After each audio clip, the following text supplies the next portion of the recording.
The timid proclaim that there is no more adventure left in the world. Every mountain has been climbed, every land explored. But the bold in heart know that the spirit of adventure never dies. In the early 1930s, a pioneer aviator risked a daring, unparalleled flight to South America in the name of goodwill and wrote aviation history. 50 years later, his son felt the same call to adventure and began to dream of duplicating his father's flight. Accepting the challenge, he determined to make the trip every bit as rigorous, using a vintage airplane contributed by the San Diego Aerospace Museum. He knew he would have to contend with mountains, with political unrest, and with the unknown. But the greatest challenge would be the one created within himself.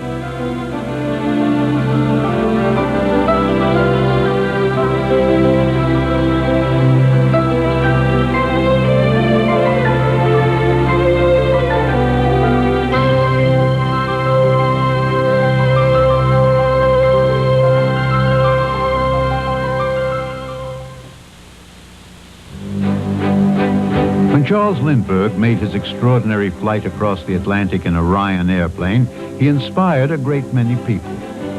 One was a young San Diego businessman named Theodore Gildred. The two had met briefly in San Diego, California, when Lindbergh's airplane was being built by Ryan. At the adjacent hangar, Gildred was getting his pilot's license from the Ryan Flying School. After earning a commercial license, Gildred decided on a bold plan. In a sister ship to Lindbergh's that he called the Ecuador, he took off on a daring flight through the mountains of Central and South America. Destination, Quito, Ecuador. His was the first airplane ever flown into that city high in the Andes. They mobbed him at the airport, honored him as a national hero. In the years since then, the San Diego Aerospace Museum was created to memorialize the history of flight and aviation pioneers like Gildred and Lindbergh. Now, in 1980, the museum is enthusiastic about commemorating Gildred's flight by duplicating it exactly 50 years later. The original Gildred airplane, the commercial version of Lindbergh's Spirit of St. Louis, had been destroyed on an airmail flight, crashing into a mountain peak in Ecuador only a year after Gildred's journey. The museum launches a search for another Ryan B-5 Brougham of the same period. Finding what is probably the last remaining Ryan B-5, the vintage craft is carefully restored under the watchful eye of Gildred's son, Theodore Jr., who has now committed himself to an adventure that holds many unknowns. The work is done by craftsmen who have volunteered their services. Among them are hands who helped build Lindbergh's airplane. But it soon becomes clear the B-5 is too aged to fly again. And so Gildred decides on an alternative, a 40-year-old Stinson Reliant. A flight test program will be necessary to confirm that the Stinson is airworthy. Yeah. This thing is fast to the fuselage, but stiff as that. Meanwhile, the finished Brougham, on display in the museum, a duplicate of his father's airplane, provides inspiration for Ted. The Stinson he will use will have an engine very similar to the original Wright Whirlwind, a 9-cylinder radial power plant developing 300 horsepower. San Diego to Quito, a 4,200-mile journey that his father accomplished in 18 days. Ted has decided to recreate the journey exactly, day for day, and he has discovered from an old calendar that even the days of the week will fall precisely the same as 50 years earlier. He will take off as his father did on Friday the 13th. Ted's father's airplane was named Ecuador. His will be Ecuador 2. Ted Sr. flew at a time when aviation was young, when flight instruments were few and light plane radios non-existent. It came near to costing him his life, but he always spoke of it as his greatest adventure.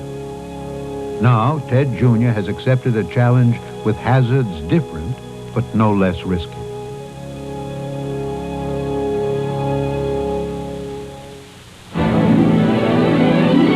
second Friday in March 1981, the dawn sun shines a veil of thin light on a crowd of early risers. Ignoring the superstition of Friday the 13th, a group of officials, friends, and well-wishers has gathered to witness Ted Gildred's departure. The man who built the elder Gildred's brougham, as well as Charles Lindbergh's airplane, white-haired Claude Ryan, must feel as if he is reliving history.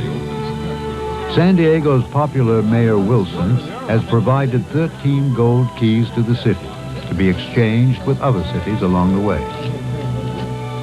The Aerospace Museum, as the sponsor, has provided commemorative medallions that will prove to be popular souvenirs.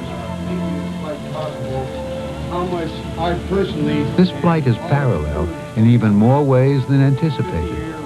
The air terminal, Ted's base at the San Diego airport, turns out to be a hangar originally used by Ryan aircraft half a century earlier. Very close to here at Dutch Flats. When I look at the old brougham... The old brougham, brought out of the museum for the occasion, makes Ted feel his father is somehow close at hand. Sure that the Ecuador, too, the old student... Out of school for the morning, a third-generation Gildred, Ted's son, listens. To thank everybody for... Ted Gildred has come to think of his flight as the spirit of goodwill. Born a United States citizen but brought up in Latin America like his father, Ted's broad view spans the two cultures. This flight, he hopes, may help build the bridges of mutual respect and understanding. 50 years ago to the day, his father took off at 6:30 in the morning. For Ted, the whole concept of the trip has come to mean adhering precisely to the original schedule, reliving 18 days of his father's life. Now the time has come.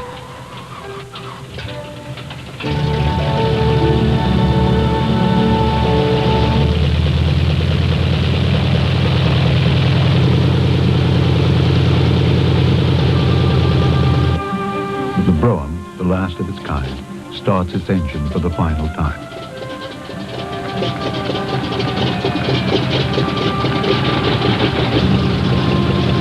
After accompanying Gildred onto the runway as a parting salute, the old brougham will be retired to the museum on permanent display. Seeing this half-century-old aircraft start up and taxi is for many in the crowd an emotional moment.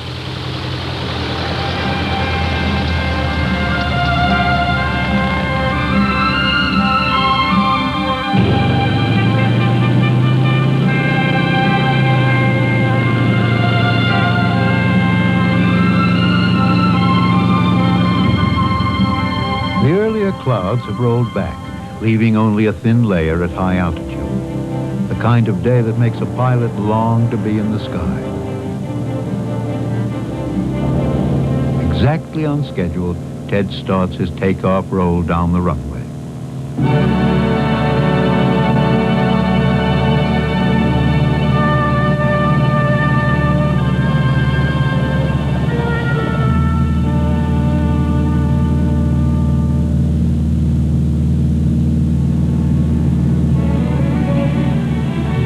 With San Diego spread out below, Ted has time to wonder. Complex endeavors are never trouble-free.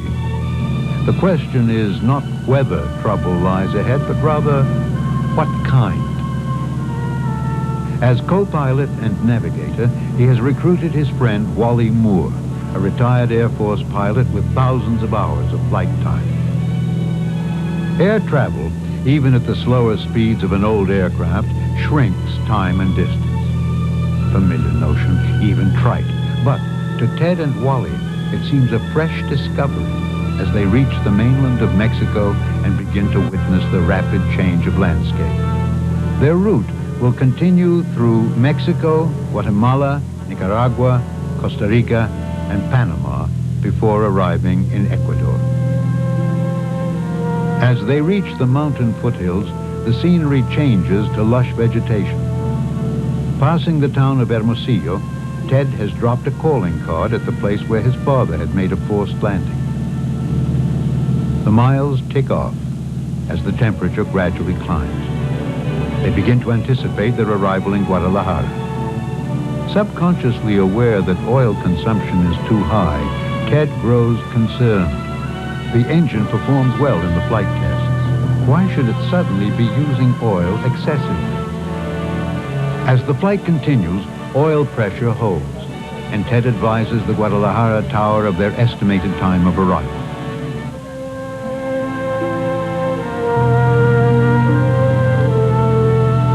As they let down through broken clouds, the late morning heat becomes oppressive.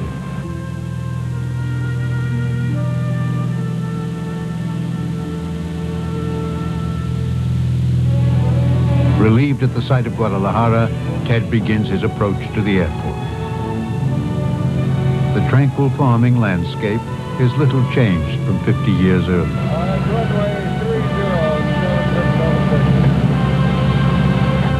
Once back to Earth, Gildred's attention will focus on the increasing oil consumption.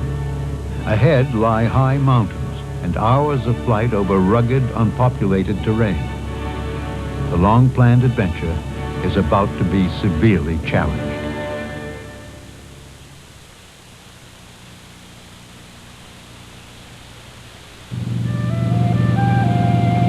Only yesterday, Ted Gildred had set off with complete confidence in his 40-year-old Stinson. That confidence still unshaken, Gildred even so has cause to wonder as he lands at Guadalajara. Though reconditioned and flight tested, the airplane was not designed for the high altitudes they will have to fly while crossing the mountain ranges that lie ahead. But perhaps the oil consumption was just the complaint of a rebuilt engine not yet fully broken in. Perhaps the trouble is behind them.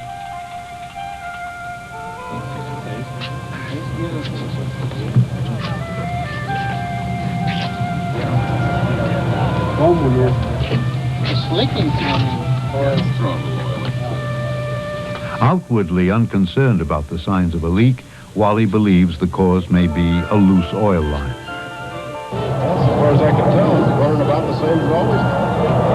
Keep pumping oil through it. Yeah. Get out of there, officer, President. Enthusiastic about Gildred's gesture of goodwill and impressed by the adventure of reliving history, local officials take time to greet him at the airport. The local U.S. consul joins the Guadalajara representatives to extend greetings.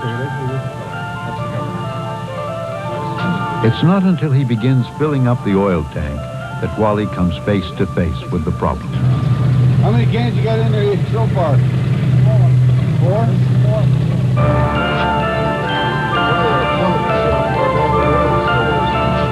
Ted knows his newly reworked engine should be using about a quart of oil an hour. In fact, it is consuming a gallon an hour. Even a calculated risk-taker like Ted Gildred must pause over that figure. But it's not enough reason to give up the journey. As soon as the ground crews have serviced the plane, Ted will climb skyward once again. His schedule is always dictated by the progress of that first flight 50 years earlier. But with 17 days and well over 3,000 miles still to go, Ted feels that his wing legend might better read Ecuador or bust. Still, with his father's memory as companion, his determination remains firm. 2 hours, yeah, we're going to pick up some time. Mexico City, only a 2-hour flight from Guadalajara, will be a major stopover.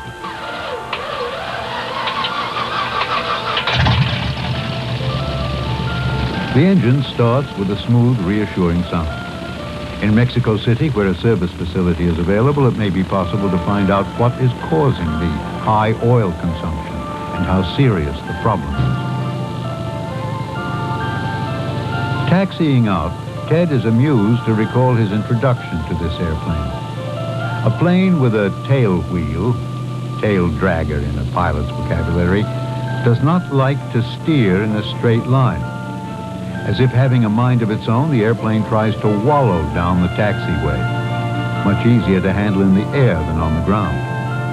It takes a sensitive touch to make the old bird behave.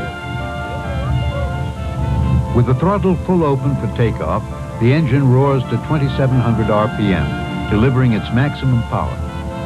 Holding one wing up to correct for crosswind and satisfied that the engine is behaving, Gildred breaks ground contact.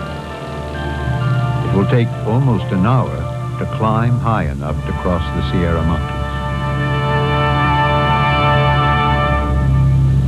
Without warning, a jarring vibration begins, so severe that the engine threatens to shake itself apart. November 731 Mike is landing with engine trouble at Guadalajara. Changing their decision, when the craft finally manages to maintain altitude, they divert to the lowest mountain pass. Gildred manages to hold the precious 8,500 feet, barely 200 feet above the jagged, cloud-covered rock crest. Wally will argue that Ted has risked both their lives by not landing at Querétaro. But the decision has proved sound. The engine pounding worse than ever, they begin a slow letdown into the Valle de Mexico.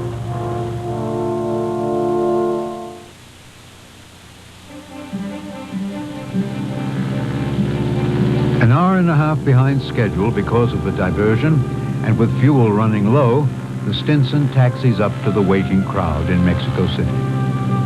Only Ted's determination to stick to his father's schedule and his glider pilot experience at finding updrafts to combat the altitude loss in the mountains has brought them through.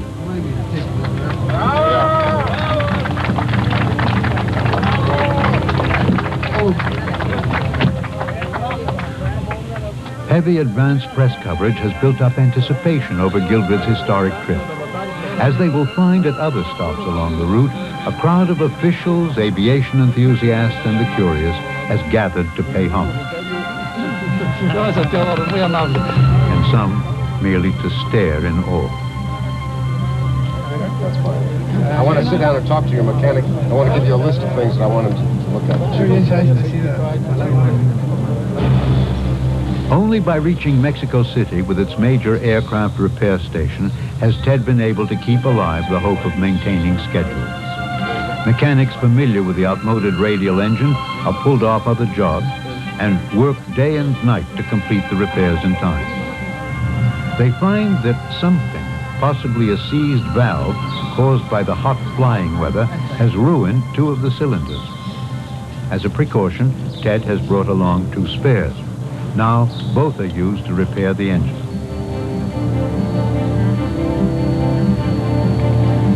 Ecuador, too, will fly again, but with no more critical spare parts.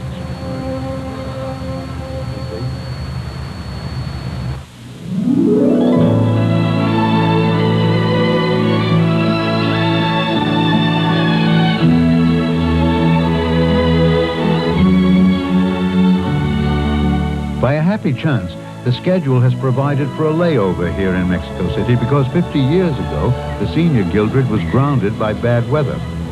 Ted has 4 days to unwind and enjoy himself. It is for him the return of a native son. His father had settled here in the years following the flight and become a leading real estate developer. Ted Jr., born and raised here, knows the sights and sounds of these markets from childhood.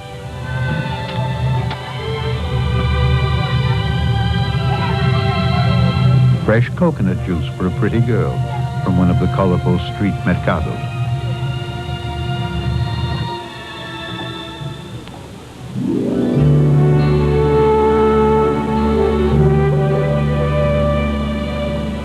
The famous floating gardens of Xochimilco, a favorite attraction for visitors.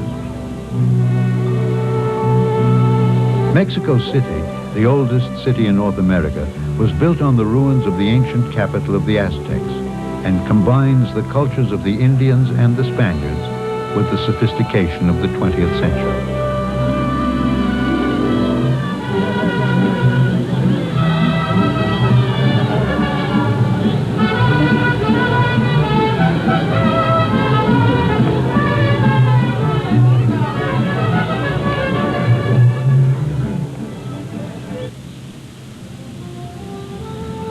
In a city of restaurants, one of the best loved offers a setting that combines the exotic view of colored native birds with the graceful rolling lawns of an old-world estate. At the Mañanitas restaurant, Gildred pauses to spend time with friends and catch up on local news while waiting for the engine repairs to be completed. In the spirit of his youth, Ted enjoys joining in singing old songs half remembered.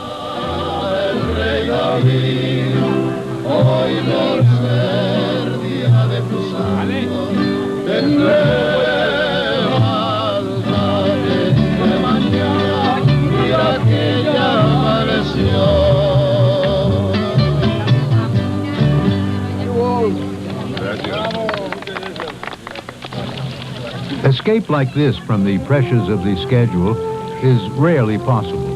Treated like something of an aviation hero, Ted will often find himself being a diplomat when he might have preferred resting for the next day's flight. The social calendar usually includes a welcoming at the American embassy or consulate, a rotary reception, and numerous government functions.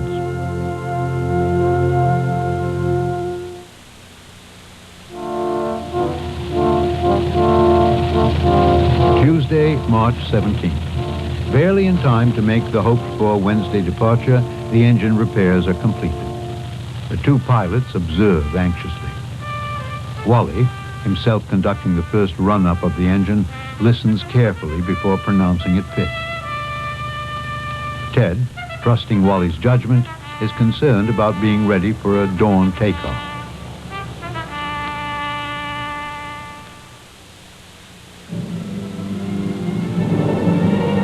An early start means getting underway before the day heats up. Ted Sr. favored early departures. Ted Jr. follows suit. Every pilot, to some degree, puts his faith in the hands of mechanics he does not know. The route southwest to Guatemala City will take the tiny plane once again through high ranges of the Sierra Madre Mountains. Though neither man will speak of his apprehension to the other, both will be fully alert for any reoccurring trouble. Feels very good. Feels great. That shot ought to be fabulous with that mountain and the sunrise.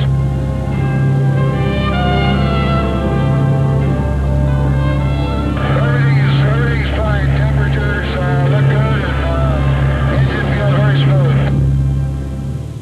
Today, in much of the world, a pilot can find his way by charting a course from one ground radio station to the next. Half a century ago, on that earlier flight, there were no such transmitters available. The senior Gildred flew by compass and by landmarks, guided only by a Rand McNally roadmap. But while Ted's navigation is easier, he is all too aware that his father was flying with an engine that was new and reliable. Right now, it almost seems as if his father's trip may have been the easy one.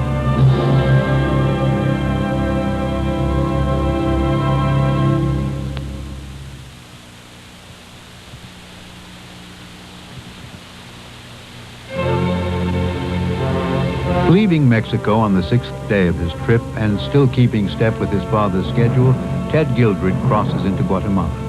Here, the ancient Mayan culture flourished, reaching its peak over 1,500 years ago. At first, a people who practiced moderation in all things, the Mayans later came to practice human sacrifice to their gods. Their elaborate stone cities, testimony of a high culture, were used only for special ceremonies, while the people lived in villages in the surrounding rainforest. In astronomy and the development of a system of writing, the Mayans were far ahead of their New World contemporaries. Directly descended from the ancient Mayans, today's Guatemalan Indians retain a characteristic look, short and broad-headed with high cheekbones. Their great cities, long deserted, are still being uncovered in the dense and forbidding rainforests.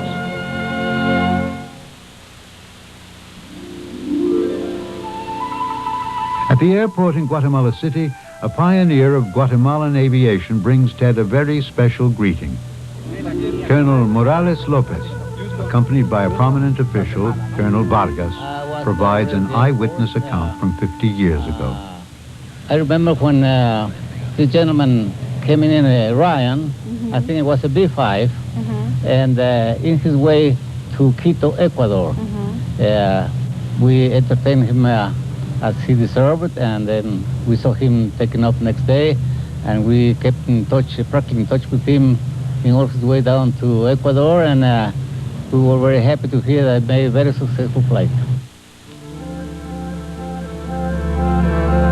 After a free day in Guatemala City, Ted is airborne early the following morning, bound for Managua, Nicaragua. Following a course that will parallel the coast a few miles out over the Pacific, Ted will avoid the country of El Salvador and the rebel guerrillas reported to be shooting at small aircraft. Despite repairs, the engine is still a subconscious concern. Alerted by a disconcerting sound, Wally realizes the engine problems are not over.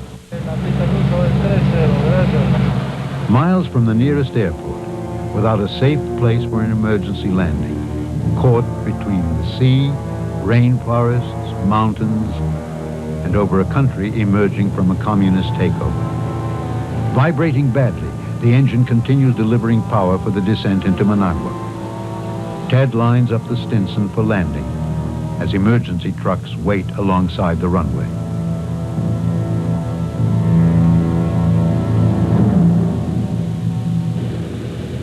Relieved to have reached Managua in safety, Ted has no reason to suspect what he is shortly to face.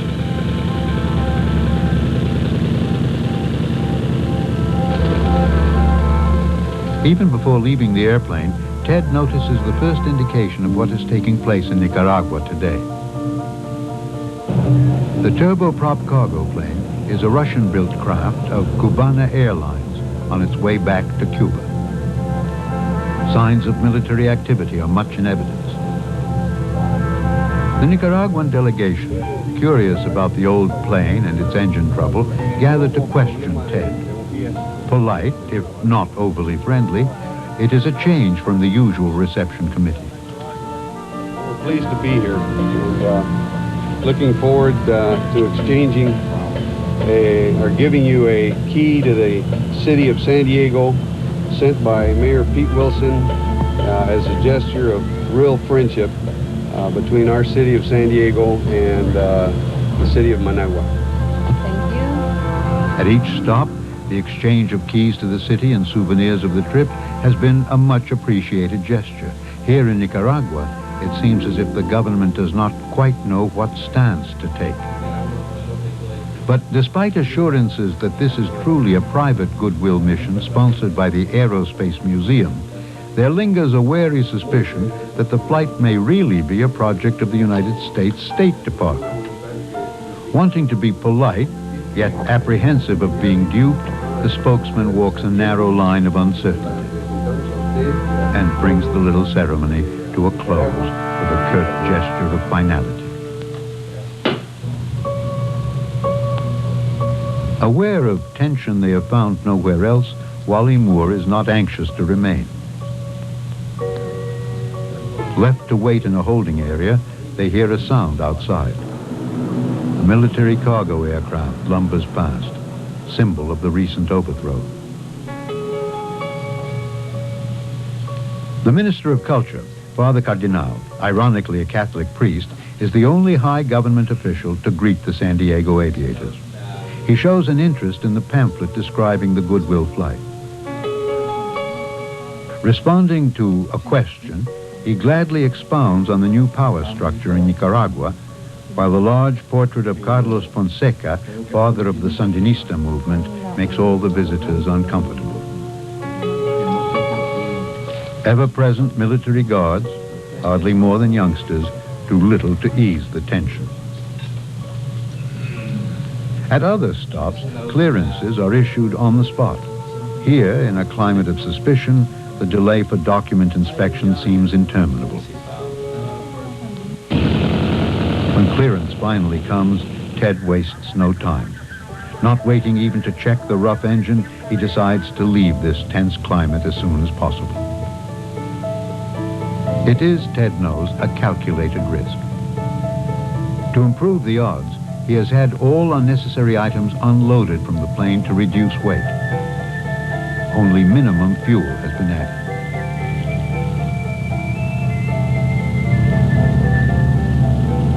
Already, Ted has reason to reflect on his decision as the tired aircraft wallows into the air and struggles to gain altitude.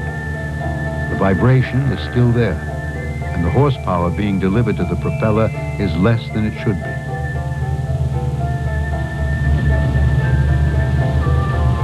But it's enough, and the old Stinson struggles into the air.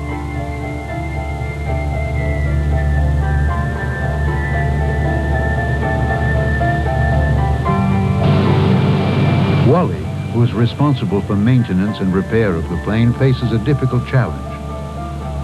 Though newly reworked, the 40-year-old Lycoming engine is very difficult to find parts for. No engine manual has been located. Further engine work may prove impossible. Flying a direct course over Nicaragua, despite the danger of being forced down, they uneasily watch the fuel gauge, which shows just enough for this leg of the journey. But once they reach Costa Rica and a cruising altitude of 5,000 feet, the Reliant, true to the promise of its name, steadies down. In the cooler air, the engine vibrations quiet. After an uneventful layover in Costa Rica, Ted expects long, droning hours of calm flying. Life rarely conforms to our expectations. Suddenly, another aircraft has fallen in alongside. Ted will later learn that it carries the head of the local Chamber of Commerce and a television news crew. But they are dangerously close. Even Wally, usually calm and collected, is alarmed. Finally, responding to a radioed request, the plane breaks off and flies away. In a region known by pilots for its unstable tropical weather, the coast of Panama is a welcome sight. Ted will have to fly around the thunderstorm clouds that can tear an airplane apart. The sight of ships swinging at anchor marks the Pacific gateway to the Panama Canal. Panama City, Ted's destination, stands nearby on the southern edge of the narrow isthmus. Alongside the protected entrance to the canal, a lengthy breakwater shields the waiting vessels from the long, rolling breakers that the ocean often throws against the shore. Briefly distracted by the view, Ted's attention is suddenly brought back to his cockpit. The engine vibration has become dangerously worse.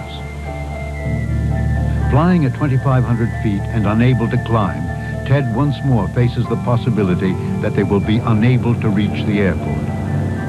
Vibration on the rudder pedals is so extreme that Ted and Wally must take over from each other every few minutes.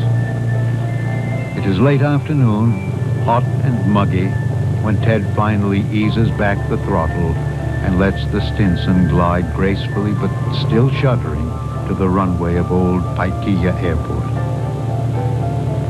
This is not just the same city, but the identical airport at which his father landed on the same day in March of 1931.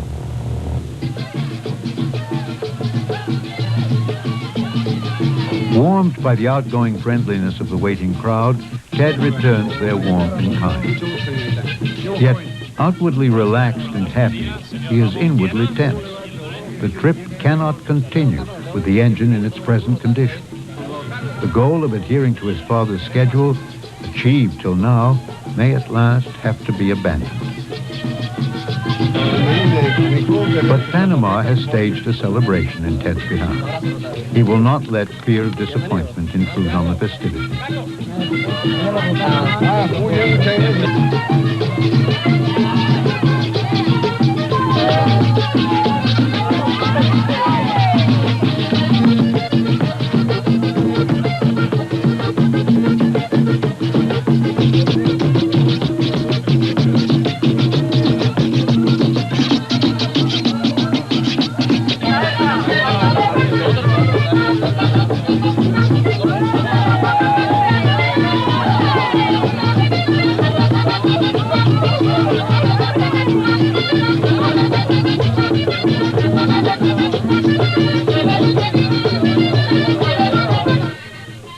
Already attending to the aircraft while the festivities continue, Wally readies the plane for its second major engine repair of the trip.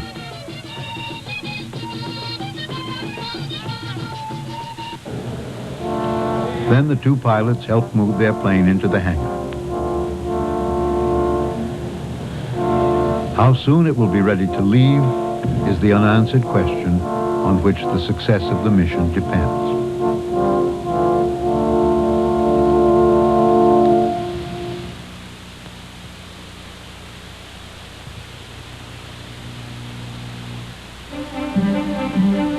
In Panama, in another of those coincidences that keep occurring, Ted Gildred learns that his airplane is parked in the very same hangar that housed his father's plane 50 years earlier. This which you take better care of you, eh? Oh, this will take better care of you. Well, he got us this far. Pretty good. The senior Gildred had remained a week waiting for special clearances. Ted Jr. needs the time for engine repairs. We probably lost one and possibly two cylinders that I'm almost sure of. We were way down on power. We could really just barely hold the little altitude that we had. We were flying at about 2,500 feet, and we were just hoping that we could that it would survive long enough to get us here where we could get into the engine and rebuild it properly. We'll have a full week, so I think we're home free now. We can do it. His optimism is premature. Damage is so extreme that the pistons bear deep gouges, and the engine will have to be totally rebuilt. In the process, an aircraft manual is found. It reveals that the Stinson was designed for an operating altitude of 7,000 feet. They will have to climb to 14,000 through the Andes to Quito. With Wally supervising repairs, an international trade fair in Panama gets a visit from Ted, escorted by an official from the American Embassy. This part of the country is extremely clever, extremely smart. Very nice people.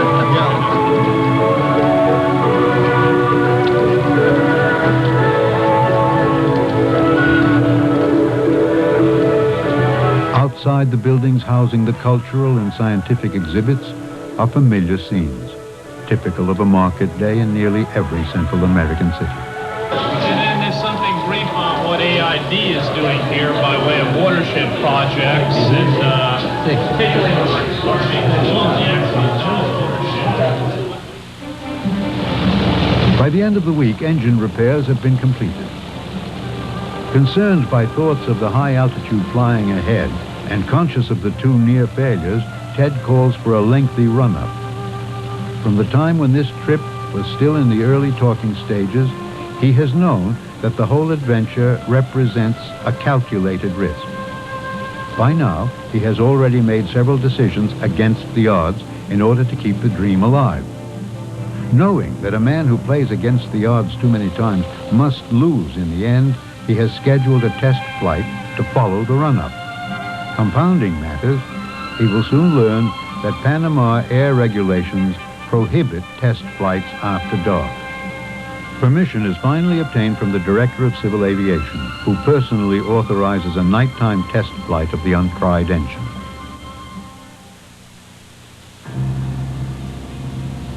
By early morning, the engine has proven itself. Despite his limited sleep, Ted, like his father, again chooses to depart in the cool air of first light.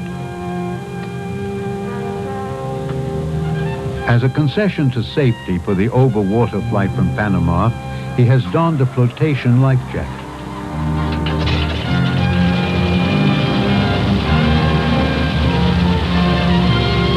Following an inland route over the nation of Colombia would be considerably safer, but the senior Gildred, overdue in Quito, had chosen the much more dangerous shortcut out over the ocean. Ted, remaining true to his original intent of duplicating his father's flight, has chosen to accept the same risk.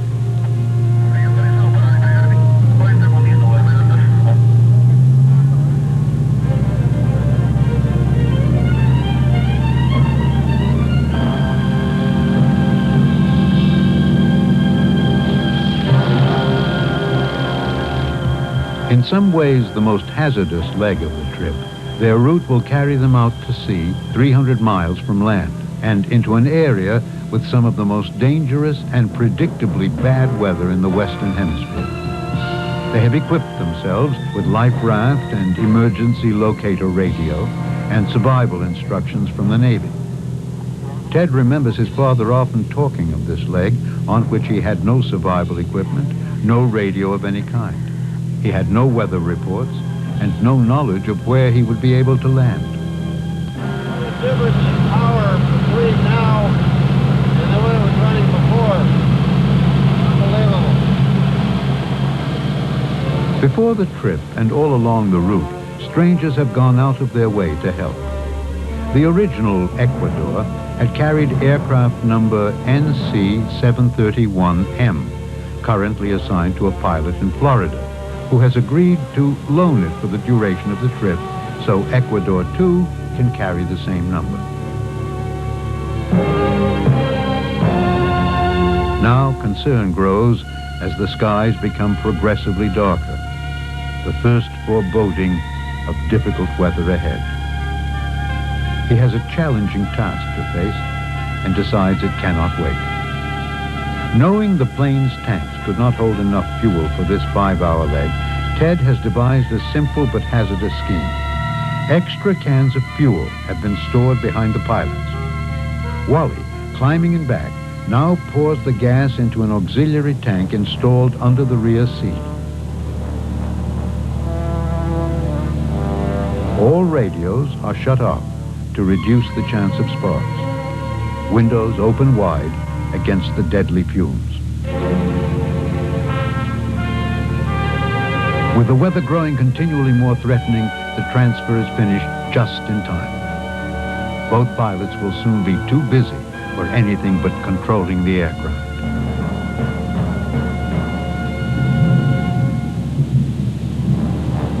Rain and lightning by themselves are no threat to a small plane. It is the turbulence in a storm or massive cloud that can tear off wings and snap a fuselage in two.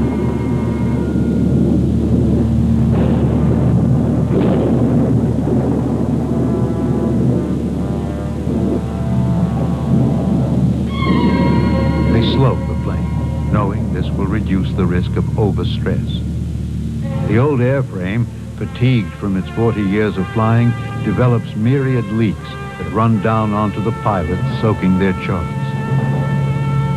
To escape the turbulence, Ted will attempt to descend below the cloud base. Letting down cautiously, he remembers that his father, caught in the same weather at the same location, had nearly crashed into the water, breaking out of the clouds only 50 feet above the waves. Today, the cloud base is higher. Leveling off, the Ecuador 2 is able to remain in the clear at 800 feet. The thankful pilots soon catch sight of a welcome view. The coast of South America. They have crossed the equator safely and reached Ecuador. Ahead lies only one more major challenge: the Andes Mountains.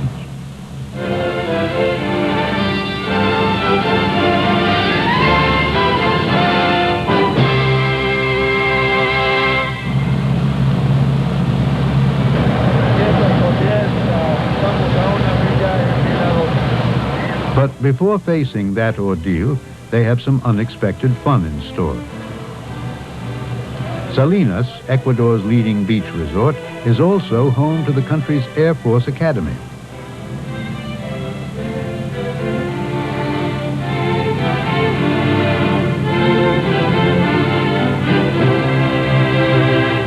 Officers and students are waiting at the field to pay tribute. To them, the flight represents a page from their own aviation history.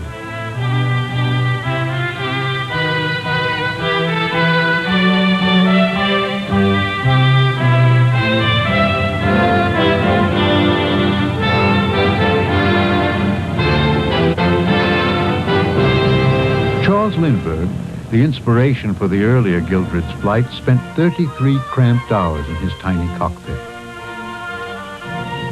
Ending a 7-hour flying day, the young Gildred begins to understand the feeling of muscles that ache to be stretched. The warmth and sincerity of the greetings, here as elsewhere, make the effort and danger of the trip seem more than worthwhile.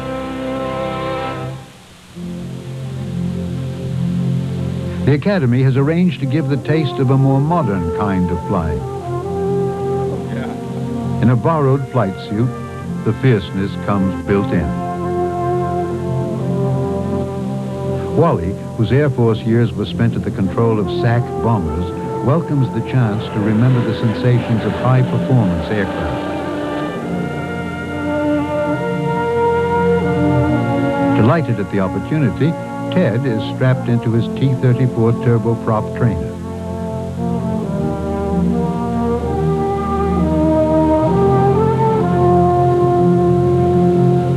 The flight plan calls for a formation takeoff, formation flight, and individual acrobatics.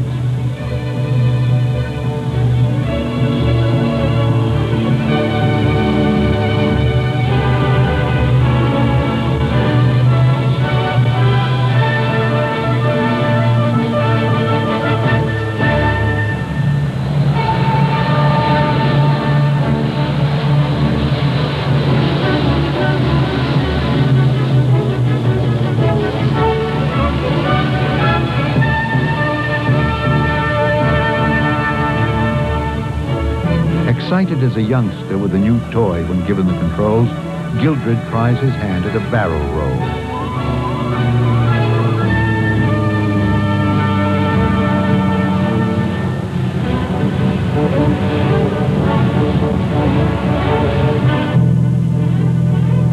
His roll is wild enough to cause some anxiety in his Ecuadorian Air Force companion. Still, it's not bad for a first time in the nimble trainer, and Ted is clearly pleased. Flying for the sheer joy of it is a glorious release after the constant uncertainties in the tired old Stinson.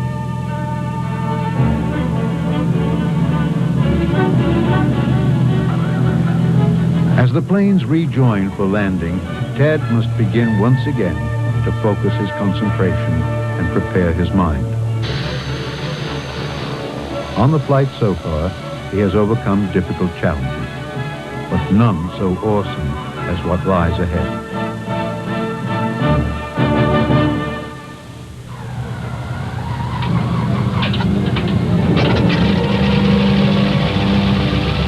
Through the high mountain passes into Quito, he will have to urge his airplane to twice the altitude it was designed to fly at. A demand that the doubly rebuilt engine may not be able to satisfy. Once already, he has gambled against engine failure in mountains where no landing was possible. With his final takeoff, he commits himself to accept that risk one more time.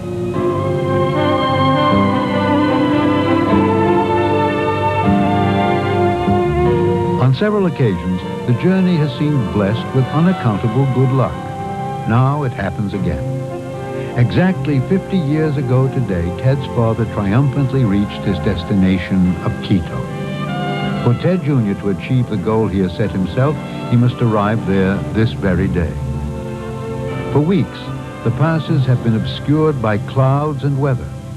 Today, incredibly, the weather report is for perfect conditions.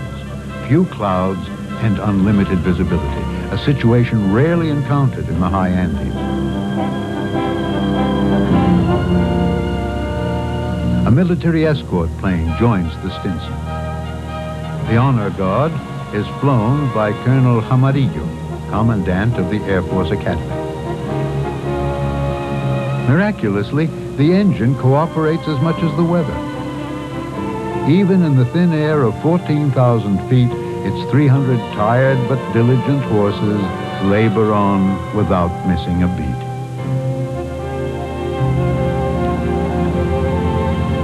At Quito, the tower operators, enthusiastic about their part in the historic event, ask Capitan Gildred to circle briefly so he can land at exactly 10:52 a.m., the same moment his father did 50 years before. The emotions I feel right now coming in are hard to describe. Breaking down a little bit, a little sentimental, but I truthfully feel that my father is flying with me at this moment. At last, after an 18-day, 4,200-mile journey, the Ecuador 2 settles down to the main runway at Quito International Airport.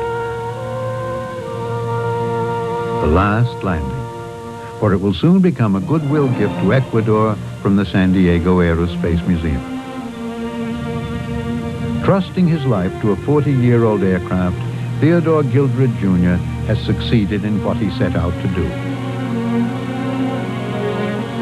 To the very day, to the very minute, he has duplicated his father's flight of a half-century before.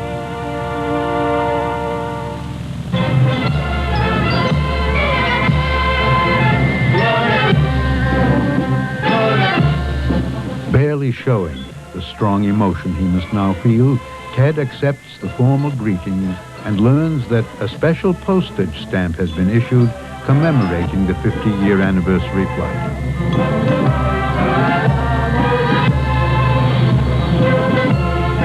A plaque already mounted at the airport will tell of this flight for years to come.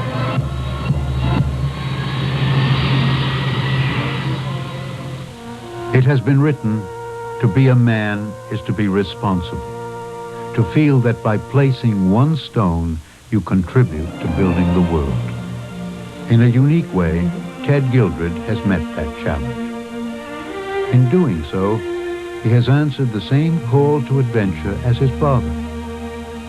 To create a lasting memory is the great dream of every man. Theodore Gildred, father and son, have both realized that dream.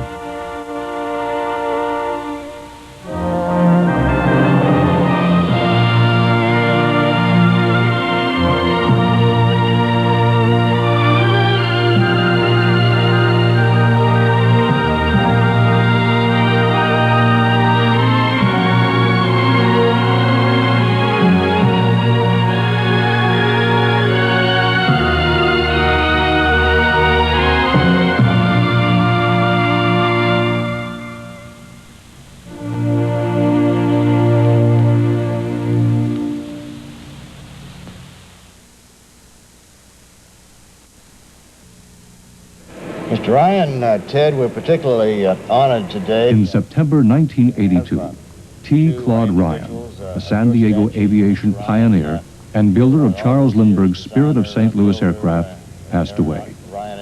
This interview with Ted Gildred and Mr. Ryan was held in the San Diego Aerospace Museum 1 month before his death. Retired Navy Captain Edwin McKellar, director of the museum, is the interviewer. Talk about a very historic aeronautical event that took place some 51 years ago now, Ted, with your father's flight to Ecuador. And we'll get to that. But before we do, Ted, let me ask you, your interest in flying, when did it first start? Oh, I think I was probably interested in flying from the time I can remember. We lived in Mexico City and usually flew back and forth to San Diego at least once a year in DC-3s. And I, as a very small child, remember having a great love of airplanes and anything to do with aviation. But I didn't start flying, didn't have the opportunity to really get into flying until 1957 when I got out of the United States Army and took up flying at Montgomery Field. I've been flying really pretty steadily since then.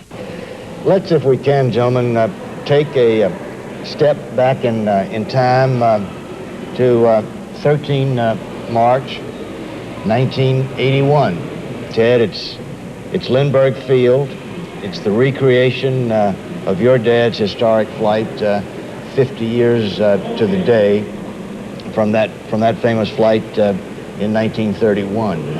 Mr. Ryan was on hand at Lindbergh Field. This historic Brougham aircraft that was only separated by 3 bureau numbers from the aircraft that your dad flew. We had the historic Brougham on hand for your historic departure in the old Stinson. Mr. Ryan, I'm sure, had some reflections thinking back 50 years ago to 1931, I'd like, if I may, Mr. Ryan, just to ask you, as Ted was preparing for that historic departure on 13 March 1981, what were your thoughts? Living the second time, remembering the first time? Well, I admired Ted for wanting to do this for the reasons that he had, one of which was, of course, to honor his father for this historic accomplishment in the early days of aviation. But I have to admit that I thought that he was making a rather risky venture of it by flying this old airplane with an old engine in it when there were such good airplanes available developed 50 years later. But I admired Ted for doing it, and he put it over in such a very successful manner. Thank you, Mr. Ryan. It's only natural, Ted, for me now to turn to you and ask, it's the same day, it's that same morning, 6:30. We were all out there at Lindbergh Field. Your immediate family, Mayor Wilson from San Diego, all the dignitaries from the museum, and all your supporters that wanted so hard to live this moment with you. What were your thoughts on departure day? My thoughts were really very much on my dad, wondering how he must have felt, and I think probably our feelings were very much the same, and that is of a dream coming true. I think that you envision something like that, that's an adventure that little by little comes together, and suddenly it's the day of the reality. And I was really a little in awe that it was really going to happen, that I was going to be able to retrace, relive 18 days, almost exactly in the life of my dad, who I thought a great deal of, and it was really a tremendous amount of emotion and going back in time, if you will. All of us were certainly cheering you on, and we're pleased now to look back and know of its successful conclusion. Mr. Ryan, thank you very much, and Ted, again, thank you for being such a staunch supporter of this museum, and it's a privilege for us at the Aerospace Museum to have been a part and to remain a part of this very, very historic time in our aeronautical lives. Thank you. Thank you, Ed. Thank you.